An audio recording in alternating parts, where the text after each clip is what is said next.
සන්නාමයයි.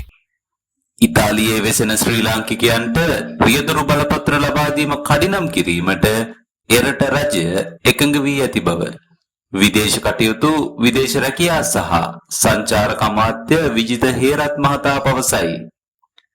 අයවැය දෙවැනි වර කියවීමේ විවාදයට එක්වෙමින් පාර්ලිමේන්තුවේදී අමාත්‍යවරයා පැවසුවේ ශ්‍රී ලංකාවෙන් නිකුත් කරන රියදුරු බලපත්‍රවල තාක්ෂණික දෝෂ කීපයක් හේතුවෙන් ඉතාලි රජයට එම බලපත්‍ර හඳුනා ගැනීමට නොහැකි වී ඇති බවයි. ඒ අනුව මෙම ගැටලුව මෝටර් රථ ප්‍රවාහන දෙපාර්තමේන්තුවට දැනුම් දී ඇති අතර ඉතාලි රජයට හඳුනාගත හැකි ආකාරයෙන් ශ්‍රී ලංකාවෙන් රියදුරු බලපත්‍ර නිකුත් කිරීමෙන් එම තාක්ෂණික දෝෂ වළක්වා ඉතාලියේ ජීවත් වන ශ්‍රී ලාංකිකයන්ට රියදුරු බලපත්‍ර ලබා දිය හැකි බව අමාත්‍ය විජිත හේරත් මහතා වැඩිදුරටත් සඳහන් කරයි.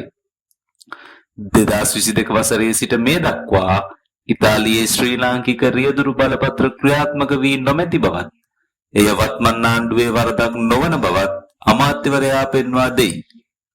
ඔහු තවදුරටත් පැවසුවේ හිටපු තානාපතිවරුන්ගේ ක්‍රියාකාරකම් හේතුවෙන් ඇති වූ ගැටලුවක් නිසා 2022 වසරෙන් පසු ඉතාලියේ වෙසෙන ශ්‍රී ලාංකිකයන්ට රියදුරු බලපත්‍ර හිමි වී නොමැති බවයි. මෙවැනි වැදගත් පුවත් ලදසනින් දැන ගැනීමට අපගේ දිනපතා පුවත් YouTube නාලිකාව සබ්ස්ක්‍රයිබ් කර බෙල් අයිකනය ක්ලික් කර තබා ගන්න.